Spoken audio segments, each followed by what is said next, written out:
அஸ்ஸலாமு அலைக்கும் வரஹ்மத்துல்லாஹி வபரகாத்துஹு. அவுது பில்லாஹி மினஷ் ஷைத்தானிர் ரஜீம். பிஸ்மில்லாஹிர் ரஹ்மானிர் ரஹீம்.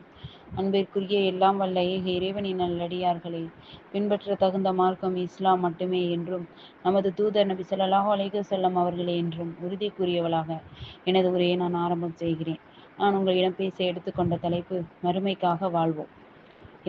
இறைவன் மனிதர்களுக்கு உபதேசிக்கின்ற அறிவுரைகளில் மிக முக்கியமான அறிவுரை மனிதர்கள் தங்கள் வாழ்க்கையை மறுமையை நோக்காக கொண்டு மட்டுமே அமைத்து கொள்ள வேணும் அப்படிங்கிறதா இருக்கு. அல்லாஹ்வின் தூதரை பின்பற்றக்கூடியவர்களாக விரும்பக்கூடியவர்களாக இருந்தால்தான் அவங்க மறுமைக்காகவே வாழ முடியும், வாழ வேண்டும். இறைவன் தன்னுடைய திருமறையில ஓரிரு இடங்கள்ல அல்ல திருமறை குர்ஆன் நெடுகிலுமே மனிதர்கள் மறுமைக்காக மட்டும்தான் வாழ வேண்டும் என்பதை அற்புதமான முறையில நமக்கு பாடம் நடத்தியிருக்காங்க.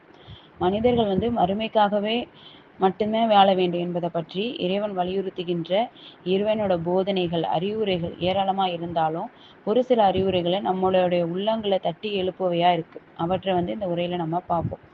மறுமை வாழ்க்கை தான் இப்படிப்பட்டதான் நிலையானதா இருக்கு. பெண்கள், ஆண் மக்கள் திரண்டப்பட்ட தங்க வெள்ளி குவியல்கள், அழகிய குதிரைகள், கால்நடைகள், விளைநிலங்கள் ஆகிய மனம் கவர்வற்றை நேசிப்பது மனிதர்களுக்கு கவர்ச்சியாக்கப்பட்டுள்ளது.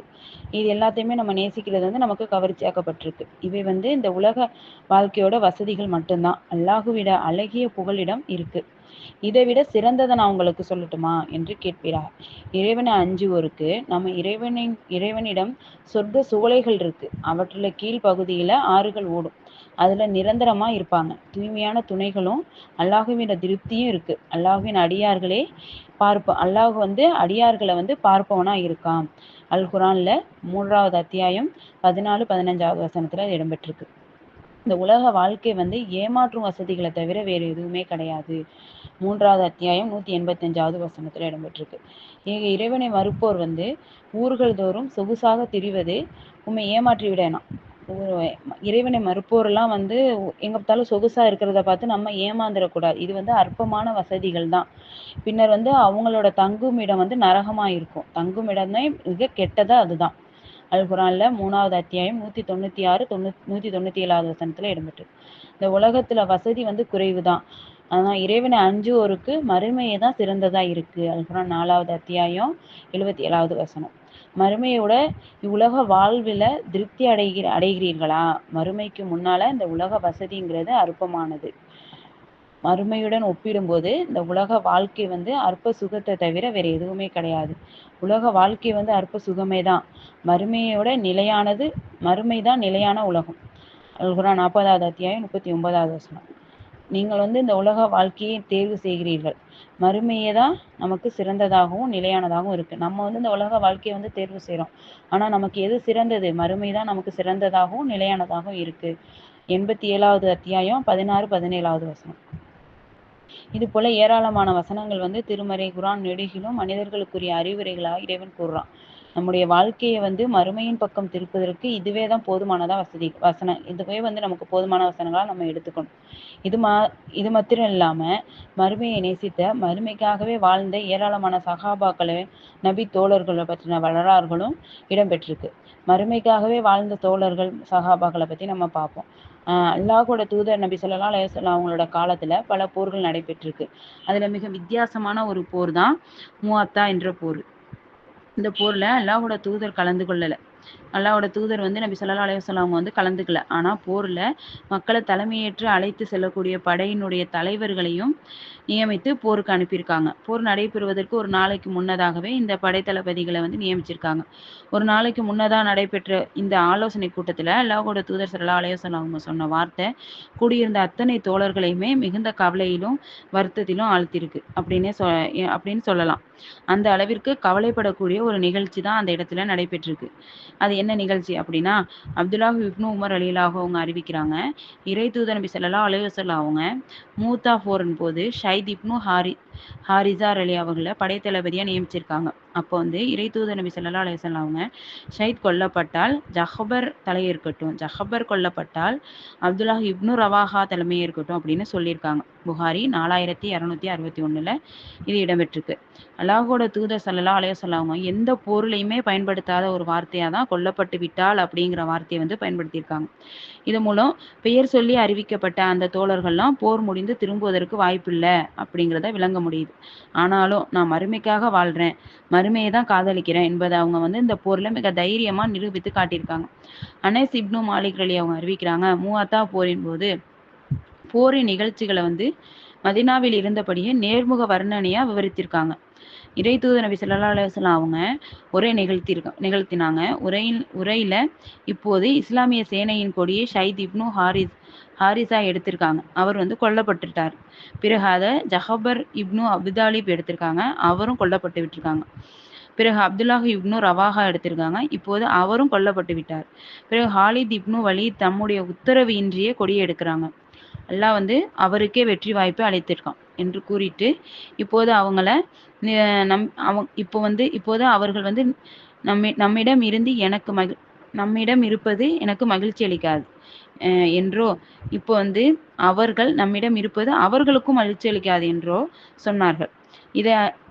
இதை வந்து சொல்லும் போதே நபி ஸல்லல்லாஹு அலைஹி வஸல்லம் அவங்களோட கண்ணிலிருந்து கண்ணீர் வந்து பொழிந்து கொண்டிருக்கு.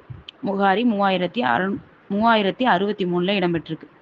அல்லாஹ்வின் தூதர் நபி ஸல்லல்லாஹு அலைஹி வஸல்லம் அவங்க நியமித்த 3 தோழர்களுமே வீர நடை போட்டு போரில் கலந்துக்கிட்டு நான் மறுமைக்காக மட்டும்தான் வாழ்றேன் என்பதை பறைசாற்றியிருக்காங்க. நாளை உன்னை வந்து எதிரிகள் கொன்றாலும் கொன்று விடுவார்கள் என்று சொன்னா நம்முடைய நிலை எப்படி இருக்கும் சொல்லுங்க? வீட்டை விட்டு வெளியே வர மாட்டோம், பயந்து நடுங்குவோம், பாதுகாப்பாக பல இடங்களை தேடி நம்ம போவோம். இதுதான் நம்மளுடைய நிலைமை. ஆனா நபி தோழர்களிடம் நாளை நீ போருக்கு போ, உன்னை எதிரிகள் வெட்டி வீழ்த்தக்கூடும் அப்படின்னு சொன்ன பிறகும் கூட கொஞ்சம் கூட பின்வாங்காமல் நான் மறுமைக்காக வாழ்றேன் என்பதை உள்ளபூர்வமா நிரூபிச்சிருக்காங்க.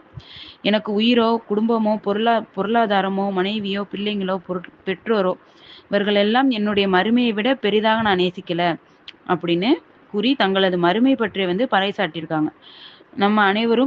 இது வந்து நம்ம அனைவருக்கும் சிறந்ததொரு முன் உதாரணமா நமக்கு இருக்கு. இது வந்து சஹாபாக்கள் மறுமைக்காக வாழ்ந்த மற்றொரு அற்புதமான சம்பவத்தை, நம்மளோட உள்ளங்கள் எல்லாம் உருக வைக்கும் சம்பவத்தை வரலாறுகள் நம்மளால பார்க்க முடியுது. இதே மாதிரி சம்பவங்கள்லாம் நிறைய இடம்பெற்றிருக்கு, அதை நம்ம பார்க்குறோம். அனஸ் ரலியா அவங்க அறிவிக்கிறாங்க, அல்லாஹுவின் தூதரும் அவர்களது தோழர்களும் பத்ரு களத்திற்கு இணை வைப்பாளர்களை விட வந்து முந்தி சென்று விடுறாங்க.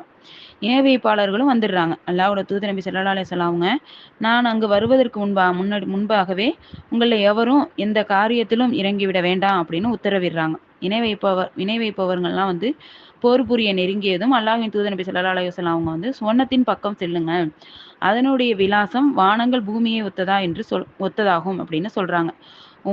உமைர் பின் அல் ஹூமாம் என்ற அன்சாரி தோழர் வந்து அல்லாஹ்வின் தூதரே, சொர்க்கத்தின் விலாசம் வானங்கள் பூமியின் விலாசத்திற்கு இணையானதா அப்படின்னு கேட்குறாங்க. அதற்கு நபி ஸல்லல்லாஹு அலைஹி வஸல்லம் அவங்க ஆம் அப்படின்னு சொல்றாங்க. அதற்கு அவர் ஓஹோ அப்படின்னு என்று சொல்லியிருக்காரு. நீ ஓஹோ ஓஹோ என்று கூறுவதன் காரணம் என்ன அப்படின்னு அல்லாஹ்வின் தூதர் ஸல்லல்லாஹு அலைஹி வஸல்லம் அவங்க கேட்குறப்ப, அல்லாஹ்வின் தூதரே, அல்லாஹ்வின் மீது ஆணையாக நான் சுவர்ணவாசியாக வேண்டும் என்ற எதிர்பார்ப்பிலேயே தவிர நான் அவ்வாறு கூறவில்லை அப்படின்னு அவர் பதிலளிச்சிருக்கார். நீ சொன்னவாசி தான் அப்படின்னு நபி ஸல்லல்லாஹு அலைஹி வஸல்லம் அவங்க சொல்றாங்க. அவர் வந்து தன்னோட பையில இருந்த பேரிச்சம்பழங்களை வெளியே எடுத்து அவற்றை வந்து சாப்பிட்டு கொண்டிருந்தார். பிறகு அவர் வந்து நான் இந்த பழங்களை சாப்பிட்டு முடிக்கும் வரை உயிர் வாழ்ந்தேன் என்றால் நிச்சயமாக அது வந்து நீண்ட வாழ்க்கை தான் என்று கூறி தன்னிடம் இருந்த பேரிச்சங்கனிகளை வந்து தூக்கி வீசினார். பிறகு போராடி அவர் கொல்லப்படுறாரு. முஸ்லிம் 3858 3520 இது இடம்பெற்றிருக்கு. எனக்கு நபி ஸல்லல்லாஹு அலைஹி வஸல்லம் அவங்க வந்து சுவர்ணத்தை கொண்டு நன்மாராயம் சொன்ன பிறகும் இந்த பேரித்தம்பழங்களை வந்து சாப்பிடுவதற்கு நான் காலதாமதம் செஞ்சா இந்த உலகத்துல ஒரு பெரிய வாழ்க்கையை வாழ்ந்தவனாவன் என்று அந்த தோழர் சொல்வது உண்மையில சிந்திக்கத்தக்க வைர வரிகளா தான் இருக்கு. பேரிச்சம்பழங்கள் வந்து சாப்பிடுவதற்கு மிஞ்சி போனா எவ்வளவு நேரம் ஆகும்? நம்ம வந்து ஒரு கிரில் சிக்கன் சாப்பிட்ற அளவுக்கு நேரத்தில் அந்த பேரிச்சம்பழம் சாப்பிட்றது வந்து பேரிச்சம்பழத்தை சாப்பிட்றதுக்கு வந்து நம்ம எடுத்துக்க மாட்டோம். ஒரு சில நிமிட துளிகள் தான் எடுத்துக்கொள்வோம். ஆனா அந்த சில நிமிட துளிகளையும் இந்த உலகத்துல எடுத்துக்கொண்டு காலதாமதம் செய்வது இந்த உலகத்துல ஒரு நீண்ட நெடிய ஒரு வாழ்க்கையை வாழ்ந்ததுக்கு சமமா இருக்கும். என்று அந்த நபித்தோழர் கூறுவதும், பின்னர் போர்க்களத்துல மின்னல் வேகத்துல புகுந்து கொல்லப்படுவதும், விரையுங்கள் என்ற வசனத்தின் பொருளை ஹுமைர் பின் ஹுமாம் என்பது எப்படி விளக்கி சொன்னத்தின் ருசியை நமக்கு சுவைத்திருக்கிறார் என்பது நமக்கு தெளிவுபடுத்துது. மறுமைக்காக வாழும்போது என்னென்ன நடக்கும்? இஸ்லாமிய வரலாறுல நடைபெற்ற போர்க்களங்கள்ல கண்கலங்க வைக்கும் வித்தியாசமான ஒரு போர்க்களம் தான் அகல் போர். இதை ஹந்தன் போர் என்றும் அக்ஸா போர் என்றும் சொல்றாங்க. இந்த போர்ல கொள்கைக்காக இஸ்லாமியர்கள் பட்ட துன்பங்களை வார்த்தைகளாலோ எழுத்துக்களாலோ வர்ணிக்க முடியாது என்று சொல்லுகின்ற அளவுக்கு கடுமையான சோதனை.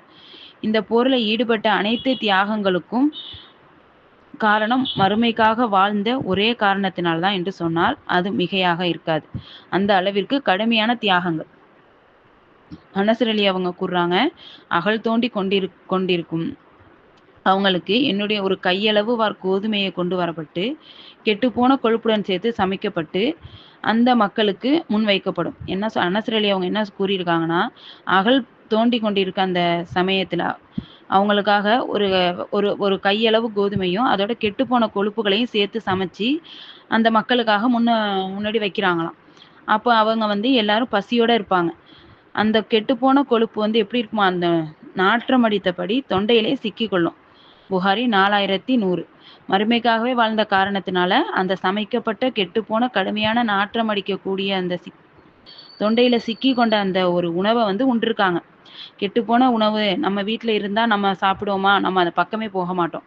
என்ன செய்வோம்? துர்நாற்றத்தை பொறுத்துக்க முடியுமா நம்மளால? அதை உடனே அப்புறப்படுத்திடுவோம், தூக்கி எறிஞ்சிருவோம். ஆனா கடுமையான பசியின் காரணத்தாலும் மறுமைக்காக வாழும் பொழுது இதெல்லாம் பெருசு கிடையாது அப்படிங்கறது இந்த சம்பவம் நமக்கு தெளிவா உணர்த்துது. அதையும் உண்டு, அதையும் சாப்பிட்டுட்டு போர்ல கலந்து கொண்டிருக்காங்க. அப்படின்னா மறுமைக்காக மட்டும்தான் அந்த நபித்தோழர்கள் வாழ்ந்து மரணிச்சிருக்காங்க என்பதற்கு இதைவிட நமக்கு சிறந்த உதாரணம் கிடையாது. இந்த உலகத்திற்காக வாழாம மறுமைக்காகவே வாழ்ந்து மரணிப்பதற்கு அல்லாஹ் உதவி செய்வானாக. வாஹி தௌஹானா அனில் ஹம்துலில்லாஹி வ ரப்பில் ஆலமீன்.